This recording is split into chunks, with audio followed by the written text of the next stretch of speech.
지금으로부터 2002학년도 전체 직원교육 제2주기 입소식을 시작하겠습니다. 먼저 국민은혜가 있겠습니다. 단장님.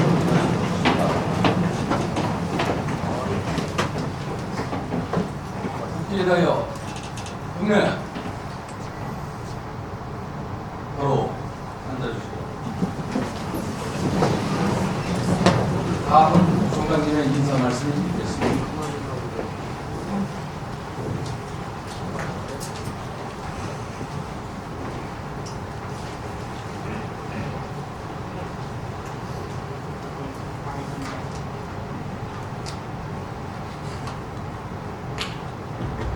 반갑습니다. 오늘 총장님이 학교분들 해외 출장 중이셔서 제가 대신 격려 말씀드리러 올라왔습니다. 매년 하는 집체 교육입니다만은 이번 교육 프로그램을 보니까 내용도 알차게 짜여져 있고 자료도 아주 철저하게 준비되어 있는 것 같습니다. 이런 교내에서의 교육은 사실은 학교로서는 여러분의 근무 시간을 할애하면서까지도 애써서 준비하고 학교를 위한 행사에 이기 이전에 여러분 자신을 위한 이런 교육의 장이기도 합니다.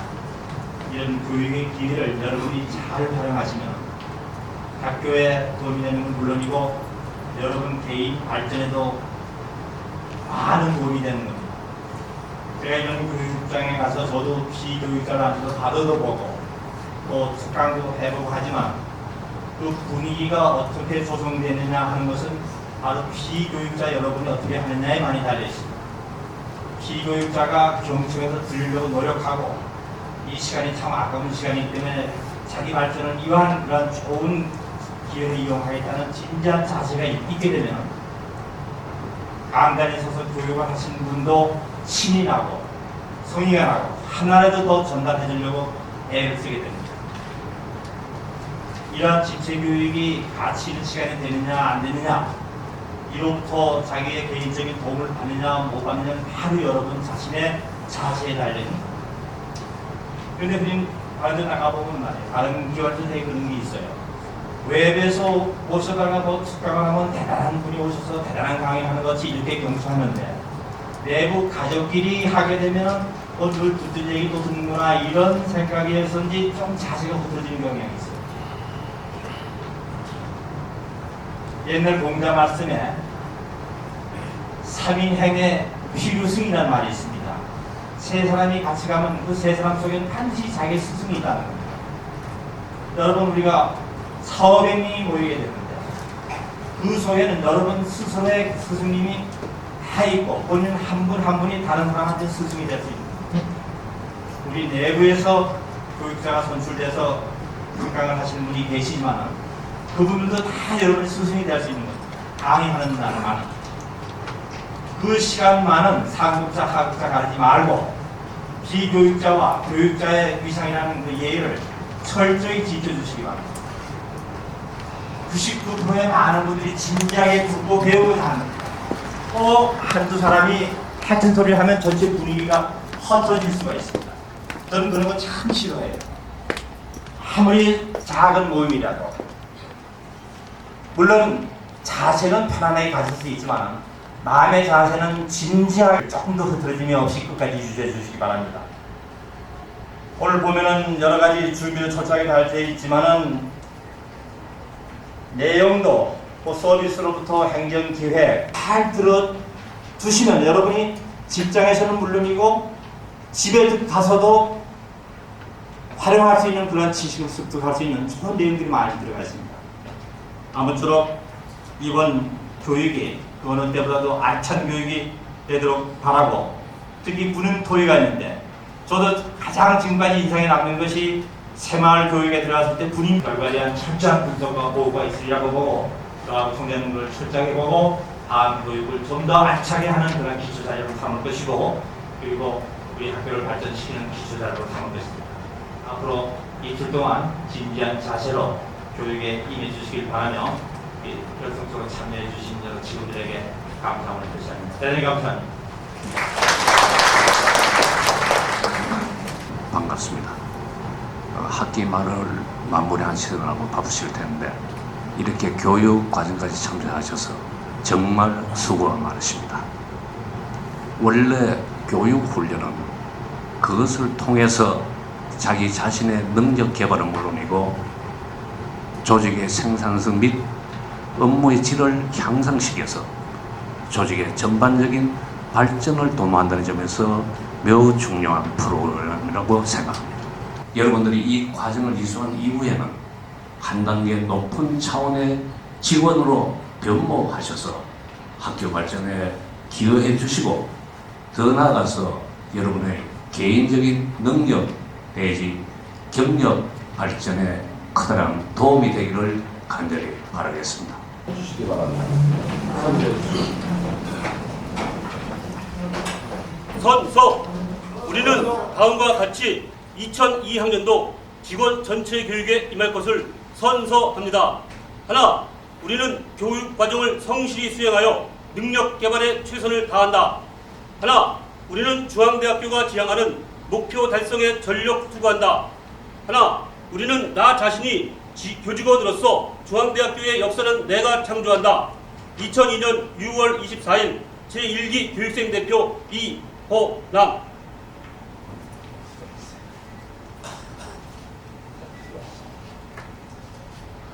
자리에 앉아주시기 바랍니다. 이제 오쪽을 봐주시기 바랍니다. 지나고 1시 반까지 1시 반부터 직무교육이 시작됩니다. 그래서 1시 반 직무교육은 보시지 말고 이 뒤에 직무교육 일정표에 있는데도 본인이 선택해서 하시면 되겠습니다. 직무교육 각 교실별 방식마다 출석표가 비치가 되어 있습니다. 그래서 출석표 마련하시고 들어가시게 되겠습니다. 그리고 오후 일정이 모두 끝나고는 각 강의실에서 해산을 하시게 되겠습니다. 다시 이 자리에 안내하는 걸로 하겠습니다. 뒤쪽, 이쪽에 직무교육 시간표를 봐주시기 전체적인 안내사항은 여기 이사가 되어 있고요. 1999년도 3월 이후에 약 40여 분 정도의 신규 중앙가족이 새로 들어오셨습니다. 그래서 이 40여 분을 한 자리에 모두 모시는 것보다는 기수별로 소개를 해드리도록 하겠습니다. 그리고 그분들께서는 이 시간표를 1, 2교시는 사무관리실무 필수적으로 들어가시고 3교시 빈 시간은 농민행정이라든지 학사관리라든지 시설관리에 선택해서 본인이 선택해서 들어가시는 것으로 진행을 하겠습니다. 다른 군인조 편성이라든지 유인물을 봐주시고 혹시 어떤 군인조 편성상의 문제라든지 교육 일정상의 문제가 생기시면 꼭 조장님께 말씀을 전달해 드리도록 부탁드리겠습니다.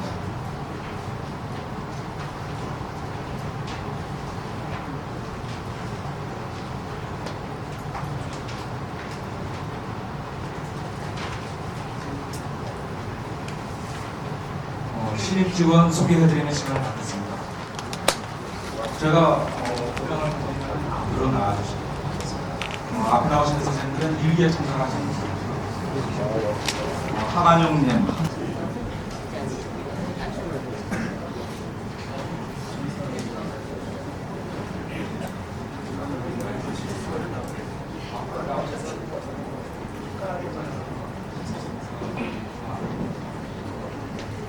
안녕하십니까. 인사드리겠습니다. 음악대학에서 피아노 조율 및 악기 관리를 맡고 있습니다. 백댄이라고 합니다.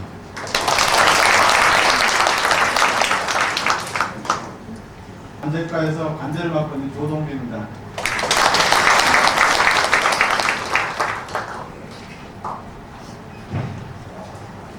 안녕하십니까. 의대 행정실 소속이고요. 예방의 교실에서 실험을 하고 있습니다. 김현숙입니다.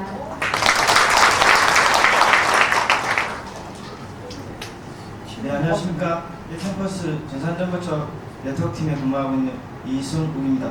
잘 부탁드리겠습니다. 안녕하십니까. 1캠퍼스 전산정보처 전산기팀에 근무하고 있는 김대진입니다. 안녕하십니까. 이캠퍼스 학생지원처 학생지도 담당입니다. 박하준입니다.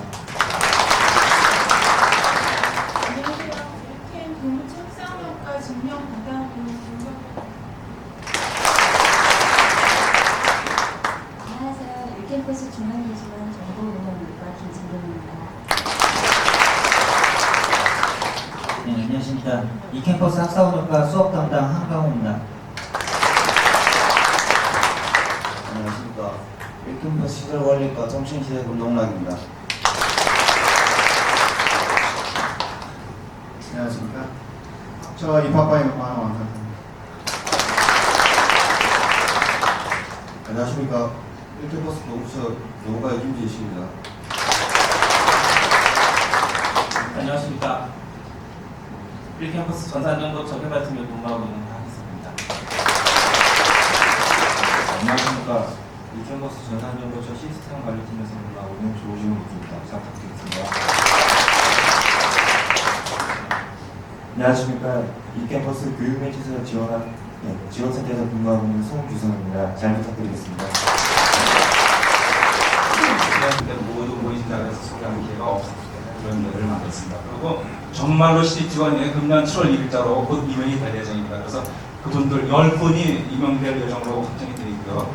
그분들을 이번 기회에 같이 소개를 해드렸으면 좋겠습니다만 아직 서류 준비가 안 되어 있고 해서 그 단계까지는 저희가 확실히 없습니다. 다음 기회에 소개해드리도록 하겠습니다.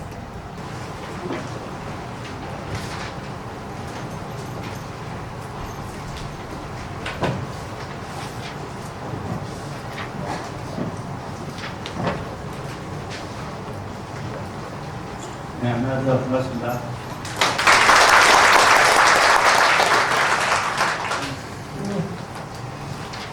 지금 멀리 계셔서 정확히 알 수는 없습니다만 몇 년 전에 서학고에서 워크숍을 때 제가 강의했던 기억이 있습니다. 오늘은 그때는 문제 해결 쪽의 워크숍, 팀워크, 커뮤니케이션을 쪽으로 했는데 오늘은 고객 감동 서비스 스킬업 쪽, 주로 마인드 쪽에 중점을 둬서 1시간 동안 간단하게 교육을 하도록 하겠습니다. 여기 도착해서 시간을 보니까 상당히 많이 교육 내용이 각각의 계획이 되어 있어서 당연히 힘드시지 않을까 합니다. 이번에 고객 감동 서비스 쪽은 내용 자체가 그렇게 같은 내용이 아니기 때문에 편안하게 여기 제가 여기서 하려면 저거 엔터 좀 한 번만 눌러서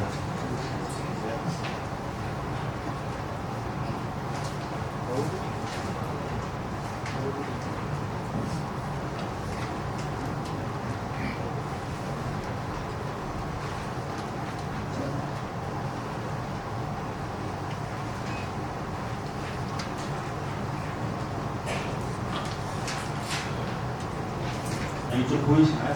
안 보이시나요? 여기 줄이 좀 잘라가지고. 자, 이 서비스를 이론적으로 설명할 필요는 없습니다. 우리 영어만 보겠고. 근데 마지막에 이 교육을 마무리하면서 여러분들이 적어도 그 서비스의 핵심 본질 정도는 마무리하는 이해를 하셔야 될 것 같아서 처음으로 서비스가 무엇인가 하는 것부터 출발하도록 하겠습니다. 서비스는 학자들마다 여러 가지 차이가 있습니다만 가장 일반적인 표현이 사람과 사람 사이에 주고받는 그 무엇이다 이렇게들 많이 표현하고 있습니다. 사람과 사람 사이에 주고받는 자, 인너렉션, 상호작용이라고 얘기하는데 그 중에서도 서비스의 핵심은 크게 두 가지로 구분됩니다. 하나는 지금 뭐뭐 하는, 그죠? 그 다음에 뭐뭐과 뭐뭐 이렇게 이야기를 하고 있습니다. 이게 핵심, 이거와 이거와 이거 이 세 가지를 이번 교육이 끝나면서 여러분들이 확실하게 가슴에 닿는다면 여러분들이 서비스 교육을 확실하게 이수했다 이렇게 볼 수 있습니다. 바로 서비스가 무엇이다 이렇게 이야기를 하는 것보다는 마무리할 때 이걸 정리하는 것을 하겠습니다. 다음에 서비스가 왜 중요한가를 아무리 말로 표현을 해도 실제로 어렵기 때문에 서비스의 가치를 수치화를 한번 해봤습니다. 왜 요즘 서비스를 이렇게 많이 강조를 하는가? 서비스가 중요한 이유는 고객이 중요하기 때문에 그렇죠. 그래서 고객을 하나의 수치로 표현을 해봤습니다. 한 사람의 고객을 일에 접촉한 평균 비용을 우리 계산하기 쉽게 1,000원으로 한번 생각합니다. 1,000원. 예를 들면 여러분들이 뭐 가게에 가서 1,000원짜리 물건 하나 산다고 생각을 해봅시다. 이 사람이 1년간에 10회 정도를 그 가게에 온다고 표현했을 때 1년간 평균 접촉 빈도는 이제 10회가 되겠죠. 그럼 이 한 고객의 그 연간 가치, 1년 동안의 가치는 1,000원씩 10회로 오기 때문에 10,000원이 됩니다. 근데 고객은 한 번 접촉을 하고 나면 크게 두 가지 부분을 할 수가 있습니다. 한 가지는 우리가 제공한 서비스에 대해서 만족을 하는 경우, 그 다음에 그 서비스에 대해서 불만족을 하는 경우, satisfy와 dissatisfy 두 가지로 크게 구분할 수 있습니다. 여러분도 뭐 평소에 많이 경험을 해보셨겠지만 이 서비스에 만족을 하는 사람은 본인 혼자서 만족하는 것으로 그치지 않고 많은 사람들이 홍보를 한다. 근데 연구 결과에 의하면 크게 5명의 주변 사람들에게 홍보를 한다. 그래서 실제로 이 한 고객의 연간 가치는 10,000원이 아니고 그 사람이 다른 사람들에게 영향을 미치기 때문에 5만 원이라는 플러스 효과를 낼 수 있다. 근데 만약에 우리가 제공하는 이 서비스에 대해서 불만족이 생겼을 경우, 이때는 최소한 만족했을 때 2배, 10명에게 자기의 불만을 표현한다는 거예요. 여러분 흔히 좀 심한 말이 납니다. 씹는다고 해요. 안 좋다, 기분 나쁘다. 이런 것들을 최소한 만족했을 때 2배 이상으로 상대방에게 불평을 털어놓는다는 거예요. 그래서 우리에게 올 수 있는 이런 잠재 고객을 그만큼을 마이너스로 놓친다는 얘기예요. 따라서 한 고객의 연간 가치가 10,000원이라고 하더라도 우리가 제공한 서비스에 불만을 가질 경우에는 마이너스 10만 원의 잠재 고객을 스스로 잃어버리는 거예요. 그래서 전체적으로 보면 플러스 5만 원이 될 것이 마이너스 10만 원이 될 수 있기 때문에 미래에 접촉한 가치 변동 범위는 15만 원. 즉, 한 번에 1,000원밖에 안 되는 그런 고객이라고 하더라도 이들이 끼치는 영향력은 15만 원. 어마어마한 가치를 플러스 혹은 마이너스 영향을 미친다. 이렇게 볼 수 있습니다. 따라서 고객의 가치를 우리가 얼마나 중요한가 하는 것을 우리가 인식하지 않으나 서비스는 아무리 말로 표현해도 이해할 수가 없다. 고객을 중요하게 생각하는 그 마음, 이것으로부터 서비스를 출발한 것이다. 그럼 서비스를 어떻게 하면 잘할 수 있을 것인가? 우리 뭐 흔히 서비스에 대해서 말을 많이 하지만 그걸 구체적으로 어떻게 해야만이 서비스가 제대로 될 것인가? 그거는 크게 세 가지 단계로 구성을 할 수 있습니다. 서비스가 확실하게 이루어지기 위해서는 첫째가 준비단계, 두 번째가 상호작용, 세 번째가 이 서비스가 끝났을 때 후속 조치를 어떻게 합니까? 이 세 가지로 구성합니다. 예를 들면 제가 여러분들하고 지금 만나서 지금 교육을 하고 있습니다. 이 교육을 하기 전에 저는 지금 이 교육을 하는 이 순간을 상호작용이라고 부르습니다. 여러분들과 저와 서로 상호작용을 하고 있습니다. 근데 이 상호작용을 하기 전에 제가 이 교육에 대한 이 준비 과정을 거치지 않는다면 여러분들과 얼마나 상호작용을 할 수가 없습니다. 따라서 준비를 얼마나 철저히 하느냐가 이 상호작용의 목표를 잡았습니다. 먼저 준비가 이루어져야 되고, 그 다음에 준비된 것을 가지고 고객과 어떻게 가장 바람직한 상호작용을 하느냐, 이거로서 서비스의 질이 결정된다. 근데 여기까지에서 끝나는 것이 아니고 상호작용이 만족스럽게 이루어졌다고 하더라도 실제로 고객을 감동시키는 또 하나의 포인트는 이 상호작용이 끝난 후에 그들에게 또 어떻게 후속 조치를 취해주는가, 이것이 또 중요한 포인트가 됩니다. 이걸 지금 제가 하고 있는 교육과 연관을 해서 설명을 드리면, 저는 여러분들과 상호작용을 하기 전에 강의에 대한 준비를 합니다. 우리는 전문성이라고 해요. 여러분들이 마주치게 될 고객은 뭐 크게 보면 여러분 잘 아시겠지만 학생이 하나의 고객이죠. 교수님들이 또 고객이 있을 수가 있죠. 또 학부모님들도 고객이 있을 수 있어요.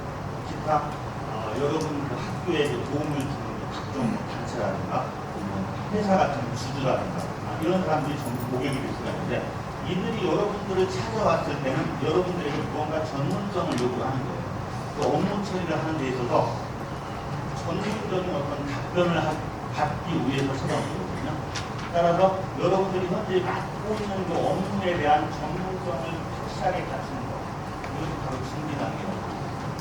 이 부분에 대해서는 제가 뭐라고 말씀드리겠어요. 여러분들이 더 전문가니까. 여러분들을 찾아오신 그 고객들이 여러분들이 원하는 것을 해결할 수 있는 능력, 이게 바로 전문성입니다. 능력이라고 합니다.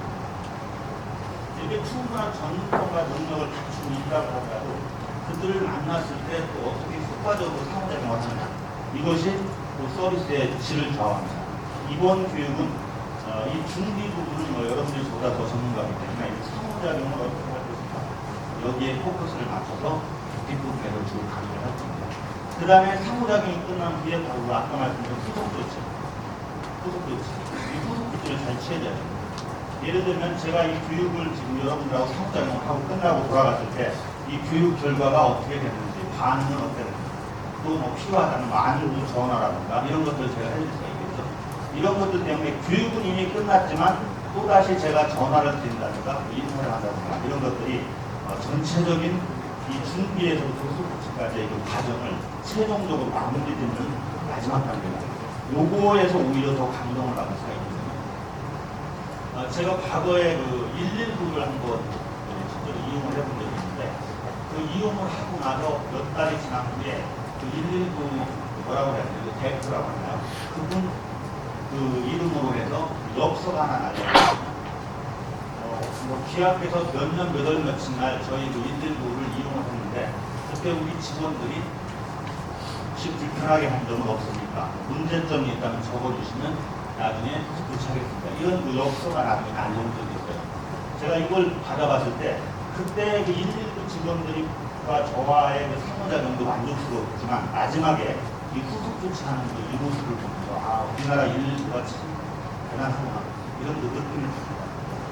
서비스는 충분한 준비와 그 다음에 적절한 상호작용, 그 다음에 끝났을 때 마지막으로 가져주는 후속 조치, 이 세 가지를 얼마나 잘 운영하느냐, 이거에 의해서 서비스의 퀄리티가 좌우된다, 이렇게 볼 수 있습니다. 그럼 결국 이 서비스를 이제 본격적으로 들어가기 위해서는 좀 전에 제가 그 서비스를 제대로 하기 위해서는 고객이 얼마나 중요한 것인가를 먼저 이해해야 된다는 말입니다. 그럼 결국 서비스는 고객을 만족, 충족, 뭐 요즘은 심지어 뭐 감동, 어떤 사람은 뭐 고객 졸도라는 말도 있습니다만, 이 고객이 정말 중요한 거거든요. 그러면 고객을 만족 내는 감동을 시키기 위해서 우리가 처음으로 짚고 넘어가야 되겠지. 그럼 고객이 원하는 것이 뭐냐? 고객이 원하는 것. 이 고객이 원하는 것은 고객의 욕구가 있거든요. 상대방의 욕구를 충족시켜주는 활동, 이게 어떻게 보면 서비스입니다. 간단하게 이론적으로 얘기하면. 그래서 이 고객의 욕구를 우리가 먼저 알고 그 욕구를 만족내주는 충족시켜주는 활동, 이게 바로 서비스입니다. 따라서 고객의 욕구를 정확히가 이해해야 됩니다. 이 욕구라는 말이 나오면은 여러분 학교 다닐 때 뭐 많이 공부하셨겠지만, 욕구하면 매슬로우의 욕구 5단계에서를 흔히 떠올리게 됩니다. 근데 서비스에서는 뭐 5단계까지 이렇게 구분하지는 않고 아주 간단하게 두 가지로 정리합니다. 두 가지. 고객의 욕구는 두 가지다. 하나는 퍼스널 니즈, 개인적인 욕구가 개인적인. 그 다음에 두 번째는 그곳에 찾아온 목적을 달성하고 싶은 욕구, 실제적인 욕구, 프랙티컬 니즈, 실제적인 욕구. 이 두 가지를 가지고 고객은 우리를 찾아온다. 이것을 우리가 어떻게 충족시켜주느냐, 이것이 서비스의 과제예요. 서비스의 그 핵심인 고객의 욕구는 우선 개인적인 욕구를 먼저 충족을 시켜줍니다. 그것은 일종의 그 우선순위의 개념입니다. 저희 그냥 아무렇게나 써놓은 것이 아니고 먼저 개인적인 욕구를 충족시켜야 됩니다. 이 개인적인 욕구를 좀 더 간단하게 표현하면, 이것은 한 사람의 인격체로서 대접받고 싶은 욕구, 한 사람의 인격체로서 상대방으로부터 대접받고 싶은 욕구를 개인적인 욕구. 이것은 누구에게나 다 있는 거예요. 남녀노소를 불문하고 지위고하를 막론하고 인간은 다른 인간부터, 다른 사람으로부터 대접받고 싶은 욕구를 가지고 있어요. 이 인격체로서 대접을 받고 싶은 욕구를 개인적인 욕구라 이렇게 이야기하게 됩니다. 그래서 이것을 그럼 충족시키는 그 방법론은 무엇인가? 그것은 다음 단계에서 또 세부적으로 설명드리기로 하고요. 두 번째는 일단 바쁜 시간을 쪼개서 그 사람을 찾아갔을 때는 찾아간 이유가 있다는 거죠. 그걸 뭐 목적이라고 생각합니다. 찾아간 목적. 그 사람을 찾아간 그 목적을 달성하고 싶은 욕구예요. 우리가 은행을 찾아갈 때는 이유가 있어서 찾아가는 거예요. 이유가 있어요. 예를 들면 뭐 대출을 받고 싶다. 그렇죠? 그 다음에 뭐 어떤 금융 정보를 알고 싶다. 재테크 정보를 알고 싶다. 이런 이유가 있어서 찾아가는 거예요. 증권회사 찾아가는 거 마찬가지죠. 학교에 찾아올 때는 또 뭐 총무과에 찾아올 때는 찾아가는 목적이 있어요. 그 목적을 여러분들이 어떻게 전문성을 가지고 신속하고 정중하게 처리해주는 거예요. 그래서 내가 여기 온 목적을 달성했다. 이런 느낌이 들도록 해주는 거. 이 두 가지가 고객을 만족시키는 핵심 요소가 하는 거예요. 그러면 이런 두 가지 욕구를 충족시키면 서비스는 끝나는 것이다. 그러면 이것을 개인적인 욕구와 실질적인 욕구를 나눠서 구체적으로는 우리가 어떻게 대응을 해야 될 것인가. 이 부분을 다음부터 준비하겠습니다. 다음은. 자, 고객의 욕구는 금방 개인적인 욕구와 실제적인 욕구로 구분이 된다고 이야기했습니다. 이 두 가지 욕구를 그러면 구체적으로 어떻게 달성할 것이냐. 방법론을 지금부터 정리를 해드리겠습니다. 자, 우선 개인적인 욕구, 즉 한 사람의 인격체로서 대접받고 싶은 욕구를 충족시키는 구체적인 방법입니다.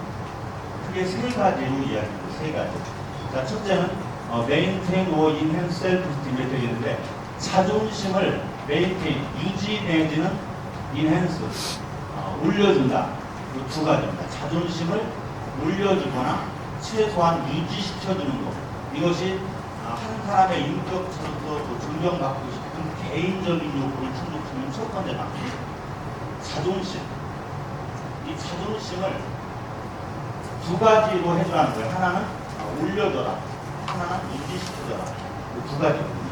그러면 언제 올려주고 언제 유지시켜줄 것인가. 이것만 알면 우리가 누구나 할 수가 있는 거거든요. 자존심을 올려줘야 될 때는 언제일까요? 고객의 자존심을 올려줘야 될 때. 어떤 경우죠? 어떤 상황이죠? 고객이 잘했을 때죠. 잘했을 때. 이걸 흔히 칭찬이라고 합니다. 칭찬. 긍정적인 피드백이죠. 칭찬을 주는 거예요. 고객은 언제든지 칭찬받을 만한 그런 그 요소를 가지고 있어요. 옷차림 하나만 해도 멋있을 수가 있거든요. 그럼 멋있다고 표현을 해주는 거예요. 그 다음에 충분히 어떤 기다렸다. 고객이 와서 기다렸다. 이랬을 때는 이 기다리는 부분에 대해서 솔직하게 칭찬을 해주고 정말 저희들이 빨리 처리를 해드리지 못했는데 기다려주셔서 고맙습니다. 이것도 하나의 칭찬이거든요. 잘했을 때 칭찬을 해주라는 거죠. 그 다음에 유지를 해줘야 되는 경우는 우리가 흔히 칭찬하면 또 반대로 생각하는 게 꾸중이죠. 꾸중이나 질책. 이 꾸중과 질책은 고객의 자존심과 연관해서 볼 때는 이건 절대 해서는 안 된다. 꾸중을 하게 되면 자존심이 상하게 됩니다. 자존심이 상하게 되면 우선 인간적으로 기분이 나쁘면 나머지 것들은 전부 다 안 되게 되거든요. 실제적인 욕구, 여러분들이 전문성을 가지고 나머지 프로세스를 잘 수행을 했다고 하더라도 그들이 돌아가면서 느끼는 것은 감정은 여기 와서 정말 만족스럽다는 그런 감정보다는 뭔가 와서 자존심만 상했다, 기분 나빴다 이렇게 돌아갑니다. 실질적인 이익은 얻었음에도 불구하고 이성적으로는 잘했는데 감정적으로 볼 때는 뭔가 기분이 나쁜 거예요. 찝찝한 거예요. 그래서 자존심을 유지 내지는 올려주는 그 스킬이 상당히 중요하다는 거예요. 그래서 고객이 잘했을 때는 항상 여러분이 유심히 관찰만 한다면 그들을 칭찬할 수 있는 거리는 얼마든지 있다. 그 거리를 만들어서 실제로 칭찬해줘라. 그리고 좀 실수를 했거나 잘못했을 때, 뭐 기재사항을 잘못 기재했다. 도장을 여기 찍어야 되는데 여기 찍었다. 몰라서 물어본다. 이럴 때 우리는 핀잔을 주거나 말은 그렇게 하지 않다고 하더라도 표정만 봐도 너 어느 학교 나왔냐? 무식하다. 이런 걸 보여준다는 거예요. 고객은 그것을 느껴요. 이 사람 나를 무시하고 나를 질책하고 있어. 이때 이 자존심이 망가져버린다. 그래서 고객의 자존심을 높여주거나 유지시켜주는 것, 이것이 개인적인 욕구를 충족시키는 첫 번째 방법입니다. 이렇게 되고요. 네, 두 번째로 중요한 것은 고객의 어떤 감정, 느낌에 대해서 공감을 해주는 것입니다. 공감을 해주는 공감적으로 리슨, 듣고 경청하고 반응을 보여라. 공감적으로 경청하고 반응을 보여라는 거죠. 이 공감하는 것이 사실은 서비스의 핵심이에요. 서비스 스킬 중에서 가장 많이 강조하는 게 공감이거든요. 지금 그 월드컵 때문에 전 국민들이 지금 공감을 하고 난리고 그러시는데 이게 공감이거든요. 같이 느끼는 거예요. 즐거움을 같이 느낀다. 또 기쁨을 같이 느낀다. 슬픔을 같이 느낀다. 같이 느끼는 게 공감인데 이 서비스뿐만이 아니고 서비스는 어떻게 보면 일부분에 불과한 거고 크게 보면 인간관계의 기본이 바로 공감이에요. 공감을 잘하는 사람은 인간관계를 잘할 수밖에 없어요. 내가 지금 느끼는 감정을 상대방이 이해하고 같이 느껴줄 때 이때 느끼는 감정은 뭡니까? 나를 이해해주고 내 느낌에 공감할 때 이때 느끼는 감정은 동질감, 이질감이 아니고 동질감이에요. 이 동질감을 갖게 해주는 거 이게 다 공감이에요. 그래서 이 공감을 얼마나 잘하느냐 이것이 서비스의 핵심인데 이걸 좀 더 구체적인 방법론으로 들어가면 공감을 하고 실제로 일어난 사실과 그때 그 사람이 가지고 있는 어떤 느낌, 감정 그 두 가지를 묶어서 표현을 하는 공감이라고 우리 직원이 일을 그렇게 처리했다면 사실이죠. 정말 화가 났겠네요. 짜증이 났겠네요. 이렇게 표현해요. 그런 일이 있었다면 사실이죠. 그런 일이 있었다면 늦게 처리했다면 짜증이 나셨겠네요. 이해가 됩니다. 이런 형태의 표현을 공감이라고 합니다. 아, 그런 일이 있으셨습니까? 정말 죄송합니다. 저라도 아마 화가 났겠네요. 그런 식으로 일을 처리했다. 정말 죄송합니다. 이게 다 공감. 그래서 한 사람의 인격체로서 존경받고 싶은 개인적인 욕구를 충족시키고 첫째는 자존심을 올려주거나 유지시켜주는 것, 최소한 유지시켜주는 것. 두 번째는 공감적으로 상대방의 이야기를 듣고 거기에 대해서 적절한 공감적 반응을 보여주는 것. 이것이 개인적인 욕구를 충족시켜주는 두 번째 방법론이라고 생각할 수 있습니다. 자, 다음은 세 번째로 문제 해결, 이런 문제 해결의 아이디어에 문제 해결에 어떤 참여를 시키는 고객을 문제 해결이나 어떤 아이디어 발상에 고객을 참여시켜라는 뜻인데 이거는 아주 한마디로 표현하면 참여라고 합니다. 의사결정이나 문제 해결에 고객을 참여시켜라. 참여. 어떤 결정을 하는 데 있어서 고객을 참여시키게 되면 고객은 자연스럽게 자존심이 올라갑니다. 아, 나를 한 사람의 인간으로 존중되는구나. 나를 참여시키는 거고. 이런 그 의미를 갖기 때문에 이 참여를 시킨다는 것은 고객이 자존심을 끌어올리는 하나의 방법입니다. 근데 고객을 참여시켜서 의사결정을 했을 경우에 또 하나 그 장점은 참여를 해서 어떤 그 결과가 나왔을 때 그 결과에 대해서 고객은 본인이 참여를 했을 경우에는 거기에 대해서 나중에 문제를 삼지 않는다는 거예요. 일반적으로. 심리적으로 문제를 삼지 않아요. 왜냐하면 자기가 결정을 하거든요. 근데 타인이 결정을 한 거에 대해서는 나중에 이 일이 잘 되면 상관이 없는데 일이 안 됐을 경우에는 필히 문제를 삼아요. 네가 그렇게 하고 해서 이렇게 된 거 아니냐. 그래서 항상 의사결정이나 문제 해결할 때 고객을 참여시키는 스킬이 상당히 중요하다. 그럼 구체적으로 어떻게 하면 참여시킬 수 있느냐? 이렇게 하십시오라는 그런 명령조의 표현보다는 어떻게 하면 좋을까요? 라는 표현을 쓰는 거예요. 그럼 이것은 자연스럽게 참여시킵니다. 이거 어떻게 처리해 드릴까요? 거기에 대한 답을 듣고서 해결을 해주는 거예요. 이게 바로 고객을 참여시키는 거예요. 어떻게 처리해 드리면 좋겠습니까? 또 이제 아이디어란 말이 나왔습니다. 혹시 좋은 아이디어 없습니까? 어떤 걸 해드릴까요? 이런 형태의 고객을 참여시키는 스킬, 이 세 가지가 자존심을 올려주거나 유지시켜주는 거, 공감적으로 경청하고 반응해주는 거, 그다음에 고객을 참여시켜서 가능한 의사결정을 합니다. 그 모든 면에서 전부 참여시키는 뜻은 아니에요. 시간이 바쁘기 때문에 모든 면에서 다 참여시킬 수는 없지만 우리 흔히 쓰는 말들이 이렇게 하겠다는 것보다는 기왕이면 어떻게 해드릴까요? 이거는 바꿔주면 됩니다. 어떻게 처리해드릴까요? 거기서 고객의 이야기를 들은 후에 그럼 그렇게 해드리도록 하죠. 이런 형태의 표현 방법으로 처리하면은 세 번째의 개인적인 욕구를 충족시키는 구체적인 스킬을 우리가 활용할 수 있다. 자, 그러면 서비스는 고객의 욕구를 충족시키는 거라고 표현했습니다.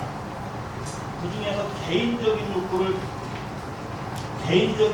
충족시키는 방법을 제가 말씀드렸습니다. 그러니 두 번째는 또 하나 가지 신체적인 욕구가 나옵니다. 신체적인 욕구를 충족시키는 방법, 그것을 우리는 서비스 단계라 이렇게 표현합니다. 일반적으로 우리가 서비스 현장에서 서비스를 시행을 할 때는 이 단계를 거쳐서 서비스를 하게 되어 있거든요. 첫 번째가 고객을 맞이하는 단계, 그 다음에 두 번째가 상황을 파악하는 단계,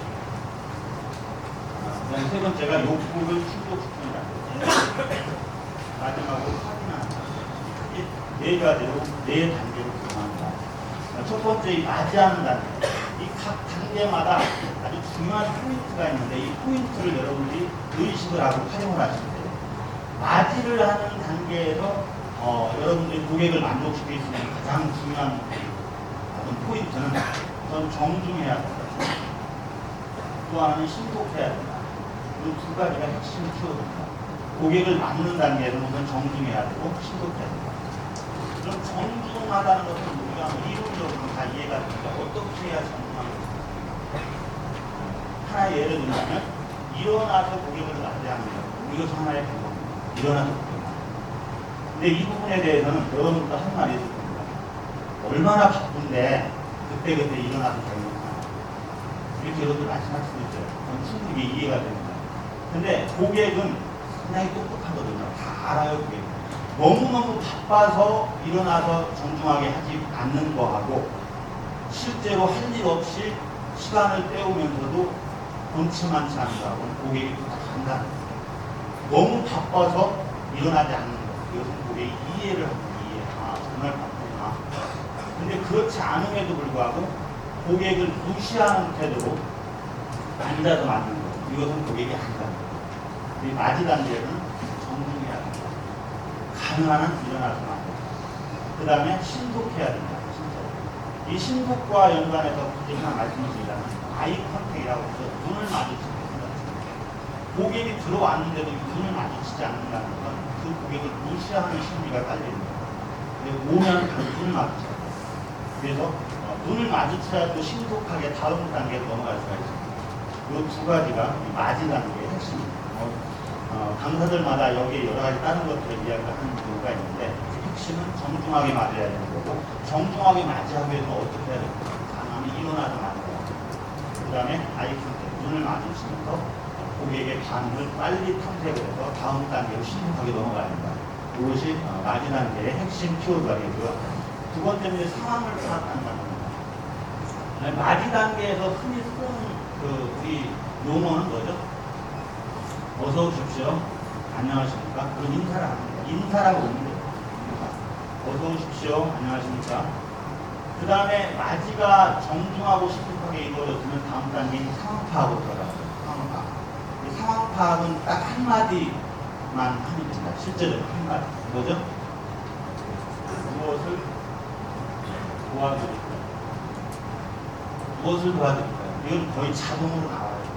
맞이한 다음엔 무엇을 도와드릴까요가 우리 쪽에서 먼저 나와줘야 되거든요. 근데 일반적으로 어디를 가거나 학교나 회사나 어디를 가거나 이 말을 안 해요. 목마른 사람이 생각한다고 이 말을 안 합니다. 찾아온 사람이 먼저 얘기해요. 찾아온 사람. 저기 뭐 때문에 하는데요? 이렇게 먼저 얘기해요. 떠듬떠듬하는 거. 저기 우리가 먼저 고객에게 얘기를 해야 돼요. 무엇을 도와드릴까요? 이건 담당자든 아니든 먼저 본 사람이 먼저 얘기를 하죠. 무엇을 도와드릴까요? 그러면 편안하게 자기가 찾아온 용건을 이야기할 수 있지 않겠습니까? 무엇을 도와드릴까요? 사실은 제가 어떤 서류를 띄워왔는데요. 이렇게 나오는 거죠. 무엇을 도와드릴까요? 핵심이죠. 상황 파악. 이 무엇을 도와드릴까요? 라는 그걸 한마디로 표현하면 질문이거든요. 질문을 하게 되면 고객은 거기에 대한 설명을 하게 되죠. 그럼 여러분들이 하셔야 될 것은 이렇게 경청을 하죠. 경청도 기왕이면 공감적으로 하는 걸 좋아해요. 아, 그러세요. 그런 일이십니까? 끄덕끄덕. 이게 바로 경청입니다. 그렇다면 이렇게 해드릴 수가 있습니다. 하고 정보를 제공하는 정보를. 그런 것은 이렇게 처리하면 어떨까요? 이 정보들. 이것이 상황파. 즉 질문하고 경청하고 필요하면 또 세부 질문을 하고 경청하고 그 다음에 필요한 정보를 제공합니다. 이것이 바로 상황을 파악하는 거예요. 자, 이렇게 해서 고객이 찾아온 용건을 정확하게 파악을 한 다음에는 그 다음에 여러분들이 충족을 시킬 수 있잖아요. 충족. 욕구를 충족해준다. 근데 이 욕구를 충족시키기 위한 전 단계가 상황 파악 아닙니까? 여기서 충분히 고객의 니즈를 확실하게 파악을 해야 확실한 충족을 시킬 수가 있다는 거예요. 여기서 온 목적을 정확히 알지 못하면 엉뚱한 처방이 나올 수가 있는 거예요. 그래서 경청이 필요하다면 세부 질문. 그래서 충분히 상황을 파악한다면 거기에 대해서 충분한 확실한 욕구 충족을 할 수가 있어요. 이 욕구 충족을 해줄 수 있는 그 흔히 쓰는 그 용어는 뭐죠? 네, 즉시 처리해드리겠습니다. 이렇게 합니다. 네, 즉시 처리해드리겠습니다.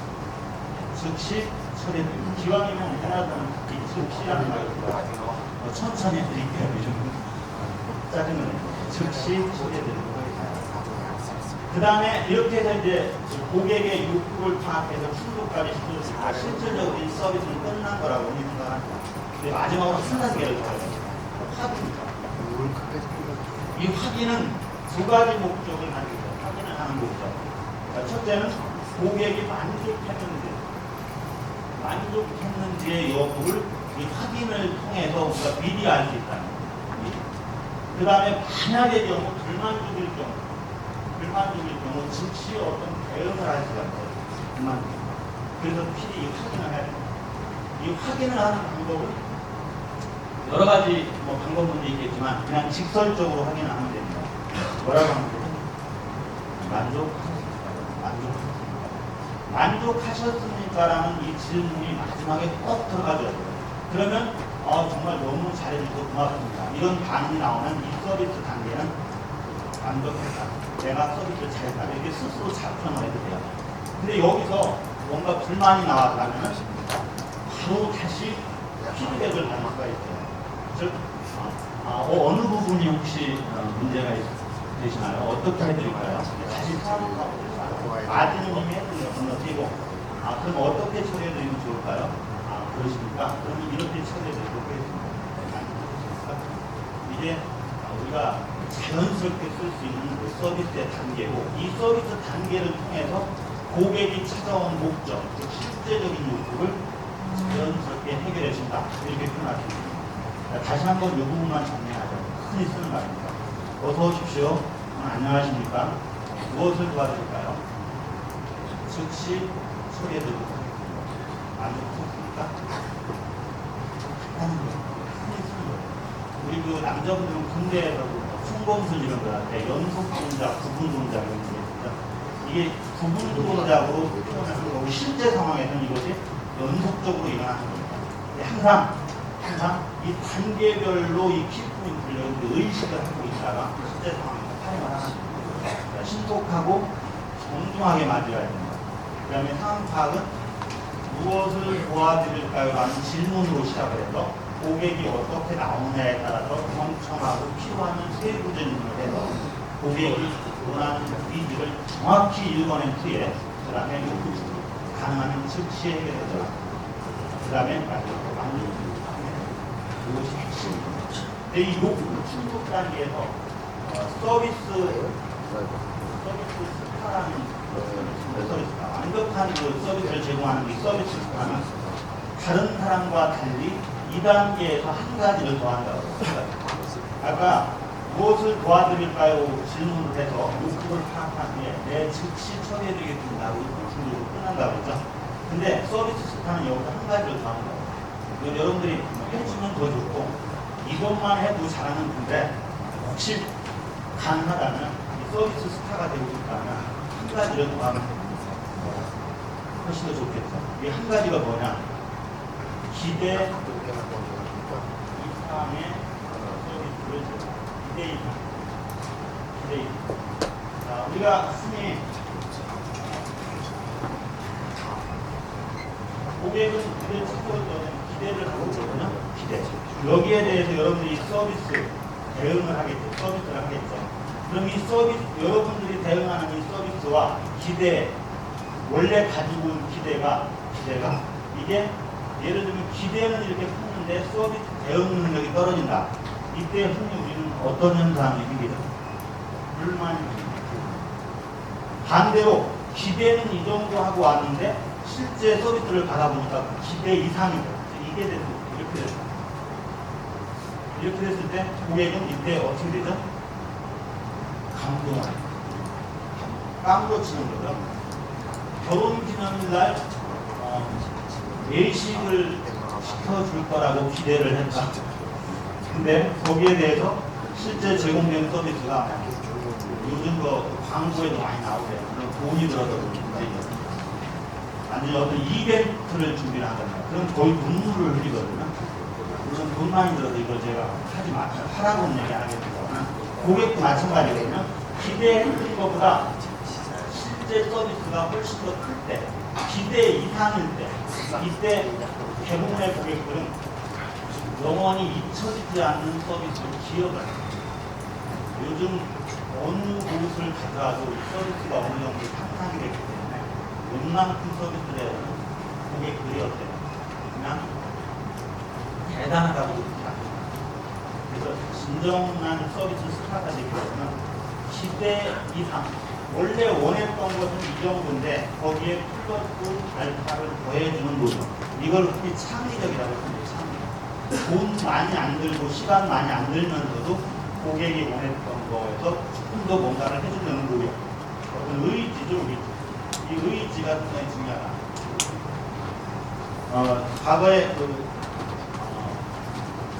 백화점에 장피에 대한 시절이 있는데 옷을 사가지고 가면서 집사람의 제 옷을 사가지고 가면서 혹시 사이즈는 맞는데 색깔이 혹시 상대방이 남편이 색깔이 마음에 안 드는 경우에 바꿀 수 있습니까? 이렇게 질문했다고. 거기에 그 고객 접촉 직원이 이거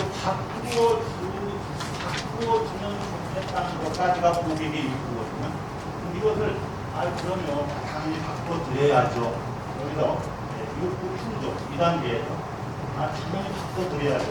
이렇게 하면 고객의 기대와 서비스 수준이 같아지는 거죠. 이상은 아니거든요. 근데 여기서 이 고객 접촉 직원이 바꿔드리는 것은 좀 당연하죠. 바꿔드리겠습니다. 근데 또 바꾸러 오시려면 힘드시겠죠? 제가 퇴근하면서 색깔만 전화로 말씀해주시면 퇴근하면 갖다 드리겠습니다. 이게 잊혀지지 않는 서비스죠. 그렇습니까? 물론 이런 말씀을 드리면 그렇게까지 해야 되나? 지금 밥 먹고 살기 힘들다 이렇게 생각이 들는데 항상 그렇게 하라는 뜻은 아니에요. 항상 할 수 있는 어떤 범위가 있다는 거예요. 근데 고객을 아까 그 고객의 가치를 제가 말씀드렸어요. 이 고객이 얼마나 중요한가? 고객이 정말 내가 현재 그 존재하는 이유와 고객의 가치 이것을 깊게 봤을 때 내가 이 학교에서 이렇게 직장 생활을 하고 즐거운 생활을 할 수 있는 그 이유는 바로 고객이 존재하기 때문입니다. 근데 이 부분을 자꾸 잊어먹어요. 학생이 없다면 학교가 의미가 없는 거 아니겠습니까? 학생이 없는데 교직원이 왜 필요해요? 근데 그 중요성을 자꾸 잊어먹는다는 거예요. 여러분 매스컴에서 이미 다 보셨겠지만 2003학년도부터 학생 수하고 학교 정원을 비교해 봤을 때 학교 정원이 더 많아요. 학생 수보다. 이제는 옛날에는 학생은 많고 학교는 적었어요. 특히 중앙대 같은 인류대학은 들어가기가 정말 힘들었어요. 근데 이제는 학교 정원보다 학생이 더 적어요. 선택의 폭이 더 넓어져요. 학생이 안 들어온다면 여러분들의 이 직장은 의미가 없어요. 그러니까 고객이 너무너무 중요하다는 것을 뼈저리게 인식하지 않는 한 서비스는 이 말로 써도 없는 거예요. 중요하면 이거 왜 못해요? 생각은 제 인생이 건드는 문제인데 왜 이 정도의 서비스를 못해요? 플러스 알파를 왜 못하게 돼요? 기대 이상의 서비스. 고객이 기대하는 것이 이 정도 수준이라고 하더라도 거기서 만족하지 않고 나의 창의력이나 어떤 나의 어떤 열정, 의지를 조금만 더 불타주게 되면 이 알파를 얼마든지 창출해낼 수 있다는 거예요. 지금 온 나라가 들썩들썩하는데 우리나라 축구가 16강 정도 기대했나요? 기대했잖아요. 16강. 이거보다 좀 더 낮지만 한 1승 정도 기대를 한 거예요. 왜냐하면 이것도 대단하거든요. 한 번도 1승을 해본 적이 없으니까. 16강은 진짜 대단한 거예요. 저는 16강 못 올라갈 줄 알았어요. 미국하고 비길 때. 포르투갈이 어디 장난입니까? 기대 이상이에요, 지금. 기대 이상. 그러니까 난리가 난 거 아닙니까? 기대 이상이에요. 고객은 여러분들을 찾아올 때 항상 기대를 가지고 오는데 그 기대 이하이면은 이거는 그 실망은 나중에 결국은 여러분 학교의 나쁜 그 이미지로 계속 남게 되는 거예요. 기대, 최소한 기대와 같거나 기대 이상일 때 이때 고객들은 중앙대학들은 잊지 못한다. 다음에 자 그러면 이제 거의 다 끝나갑니다만 서비스는 두 가지라고 제가 이미 말씀드렸습니다. 고객의 욕구를 충족시키는 건데 한 가지는 개인적인 욕구, 인간적으로 대접해라. 그런 위한 세 가지 방법은 자존심을 유지 내지는 높여주는 여러분의 스킬이 필요하고 그 다음에 공감하고 거기에 적절히 반응하고 그 다음에 고객을 참여시키는 표현. 이렇게 하십시오. 이렇게 해가 아니고 어떻게 하면 좋을까요? 좋은 생각 없습니까? 이런 식으로 고객을 참여시키는 거예요. 이 세 가지만 잘 활용을 하면 개인적인 욕구를 충분히 충족시킬 수 있다고 했거든요. 두 번째는 실제적인 욕구를 충족시키는 거라고 해요. 실제적인 욕구. 그곳에 찾아온 목적을 달성시키는 거예요. 그러기 위해서는 4단계에 걸쳐서 실제적인 욕구를 파악하라. 우선 정중하고 심각하게 맞이하고 그 다음에 무엇을 도와드릴까요?부터 출발해서 질문하고 검증하는 과정에서 고객의 실제 욕구를 정확히 파악하고 파악된 욕구에 대해서는 기왕이면 즉시 처리해드리겠습니다 하고 욕구를 충족시키고 여기서 서비스 스타는 기대 이상의 서비스를 할 수 있는 어떤 뭐라고 표현해야 될까? 기대 이상의 서비스의 기회를 찾아요. 그것을 적절히 제공합니다. 안 해도 상관없는 거지만 그것 때문에 감동한다. 그냥 만족 정도가 아니고 감동을 시키려면 기대 이상이 없으면 절대 안 돼요. 그것을 해줄 수 있는 사람은 그 조직의 서비스를 했습니다. 아무나 할 수 있는 건 아니에요. 그거 안 해도 보통 서비스는 아니다. 그 기대 이상을 할 수 있는 사람이 많으면 많을수록 그 조직을 서비스에서 10단계 레벨업된 조직이 그 다음에 마지막으로 진짜 만족했는지를 확인하라. 확인을 함으로 인해서 만족했다는 것은 내 서비스가 제대로 됐다는 것을 스스로 알 수 있는 좋은 계기가 내 불만족했을 경우는 곧바로 상황하고 들어가서 혹시 화가 나거나 불만족으로 돌아갈 수 있는 계기를 다시 잡을 수 있는 찬스거든요. 그 필히 확인을 하라. 이것을 잘 처리하게 되면 실제적인 욕구를 충족시킵니다. 서비스는 결국 개인적인 욕구와 실제적인 욕구 두 가지를 실제로 적절하게 충족시켜주는 거. 이게 서비스의 마지막입니다. 이게 서비스라는 거예요. 근데 여기에 좀 더 차별화된 최고의 서비스를 하기 위해서는 지금까지 말씀드린 것 이외에 몇 가지를 더 플러스 알파로 더 해주면 부족했다. 이거는 이미 개인적인 욕구와 실제적인 욕구를 충족을 시켜주는 스킬로서 충분하지만 최고의 차별화된 서비스를 하려면 이 정도는 좀 더 생각을 해봐라. 하나는 신뢰성. 여러분 흔히 듣는 얘기입니다만 이 신뢰성과 일관성 이것은 같은 의미일 수도 있습니다. 우리 수학에서는 100 마이너스 1은 99가 되는데 서비스에서는 흔히 100 마이너스 1은 제로라고 해요. 인간관계가 똑같은 거거든요. 99번을 잘해도 한 번을 잘못하면 그것만 기억을 해요. 그래서 계속 지속적인 서비스, 언제나 변함없는 서비스, 즉 신뢰성과 일관성, 그리고 상당히 중요하다. 미묘한 균형이 필요하다. 이 부분은 아까 개인적인 욕구와 실제적인 욕구를 얘기를 했는데, 개인적인 욕구가 중요하다고 해서 너무 지나치게 이걸 많이 쓰게 되면 고객은 어떤 느낌을 받냐면 너무 지나치게 뭔가 좀 이상하다, 뭔가 좀 사기 내지는 이런 게 있다 이렇게 생각을 해요. 너무 훌륭합니다, 너무 잘했습니다 이런 말을 너무 많이 쓰게 되면 오히려 고객들에게 오히려 이상하게 생각합니다. 흔히 느끼하다 이런 느끼하다. 그 다음에 실제적인 욕구를 충족시키기 위해서 질문을 던지고 답변을 하고 이런 것들이 너무 또 세부적으로 들어가게 되면 지나치면 오히려 고객이 짜증이 난다는 거죠. 우리 머리 깎으러 갔을 때 어느 쪽을 칠까요? 너무 물어보면 짜증이 나거든요. 적절히 대응하라는 거죠. 이것을 정말 그 적절한 말이 찾기 어려워서 미묘한 균형이다. 서비스 교육 받고 나면 사람들이 너무 또 확 바뀌어가지고 듣기에도 민망할 정도로 너무 아부를 하거나 이러면 오히려 효과가 떨어진다. 그래서 미묘한 균형이 필요하다. 그 다음에 솔선수범. 이 서비스는 다른 것도 마찬가지고 공부도 마찬가지지만 누가 하라고 하면은 하기가 쉽거든요. 내가 존재하는 이유는 고객이 있다는 것을 정확히 이해를 한다면 자기 스스로 해야 돼요. 솔선수범해야 서비스에 진입을 하거든요. 시켜서 하는 서비스는 고객이 알아요. 우리가 일본인들의 서비스 스킬을 긍정적으로도 표현하지만 부정적으로 표현할 수 있거든요. 그게 뭐죠? 저건 거의 훈련된 서비스다. 속마음은 전혀 아닌데 좀 더 돈을 더 벌기 위해서 상업적인 목적으로 지나치다고 생각을 하거든요. 그래서 스스로 알아서 하는 서비스가 제일 좋다. 그 다음에 창의력. 그것도 아까 말씀드렸죠. 기대 이상의 서비스를 하는 것은 아이디어입니다. 누가 시켜서 하는 게 아니라 그때 떠오르는 뭔가 저 고객에게 더 잘해주고 싶다는 그런 의지만 있으면 아이디어는 나오게 됩니다. 이 효율성은 효율은 여러분들 너무 잘 아시죠? 인풋분의 아웃풋이거든요.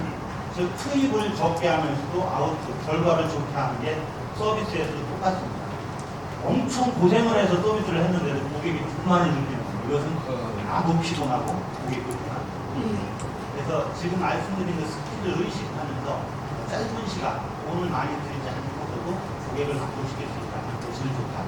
효율적인 서비스를 하라. 그 다음에 요즘 그 CS 말고 CRM이라는 게 요즘 많이 나오고 CRM 쪽에서 강조하는 게 고객은 그러나 똑같이 중요한 겁니다만 특히 더 중요한 고객이 있어요. 우선순위에게도 특히 더 중요한 고객을 놓치지 않는 것. 이게 어디 효율성 측면에서도 중요하다는 거 생각이 되고요. 마지막으로는 팀워크입니다. 팀워크는 아까 100-90은 제로라고 제가 말씀드렸죠.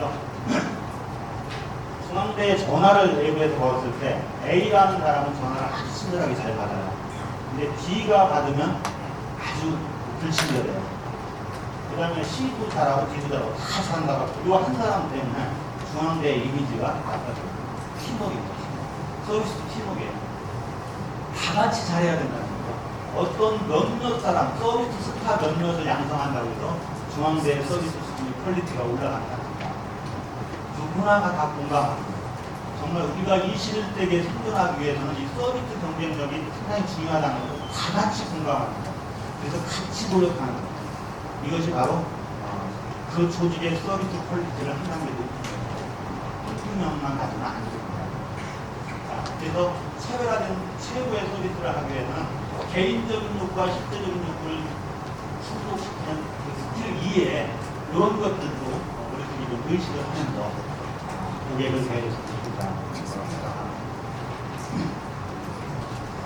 고객을 기왕이면 적을 알고서 접근하는 거, 고객을 적이라고 표현해서 상대를 알고서 서비스를 하는 게 더 낫겠죠. 고객을 유형별로 한번 분류를 해서 어떻게 하는 게 좋을까를 한번 생각해 보겠습니다. 자, 우선 이것도 여러 가지 방법론이 있겠지만 우선 고객은 아주 단순한 방법으로 오픈, 개방적인 성격의 고객이 있고요. 힙은 뭔가 내성적이고 말을 잘 표현하지 않는 크게 개방형과 폐쇄 이렇게 흔히 구분할 수가 있겠죠. 그 다음에 우리가 제공한 서비스에 대해서 만족하는 경우와 불만족하는 경우, satisfy, dissatisfy 이게 두 가지로 구분할 수 있을 것 같아요.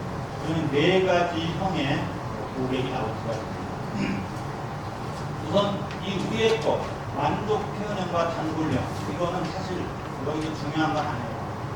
우리가 제공한 서비스에 대해서 만족을 느낀다면 그 사람의 성격이 오픈이든 힙이든 뭐가 중요할까요? 만족했는데. 문제는 그 밑에 거. 우리의 서비스가 어떤 이유에서든 불만족하다고 느낄 경우 이때는 문제가 심각하다는 거예요. 근데 그 불만족했을 경우에 두 가지 그 유형이 나타나는데 하나는 성격이 개방적인 사람은 불만족했을 때 어떨까요? 불만족을 표현하는 거예요. 표현. 이 표현이 이제 심하면 이제 폭력으로 가요. 폭력 내지는 욕지거리 이런 식으로 나옵니다. 여긴 도대체 뭐 하는 곳이야? 총장 나와. 제일 윗사람 나오라고. 문을 걷어찬다고요. 이런 사람을 불만 표현이라고 합니다. 그 다음에 두 번째는 포기형입니다. 포기형, 워커. 뚜벅뚜벅 걸어간 다음에 다시는 오지 않는 사람. 어떻게 보면 불만 표현보다 더 무서운 사람인지 모릅니다. 이 사람은 표현을 안 해요. 히든이기 때문에 그 앞에서는 아무 얘기도 안 하지만 뒤돌아가서 이제 씹는 스타일입니다. 근데 이 둘 다 우리 입장에서 괜찮은 거예요. 이 사람은 만족했기 때문에 정말 고맙습니다. 여기처럼 잘하는데 내가 본 적이 없어. 세계에서 최고야. 이렇게 막 표현해줘요. 그러니까 이 사람이 우리 입장에서 제일 기분 좋은 사람. 이 사람은 아무 얘기나 안 하지만 또 옵니다. 단골에. 그러니까 이건 문제가 아니고 이 사람들을 어떻게 할 거냐는 거예요. 이 사람들은 그러면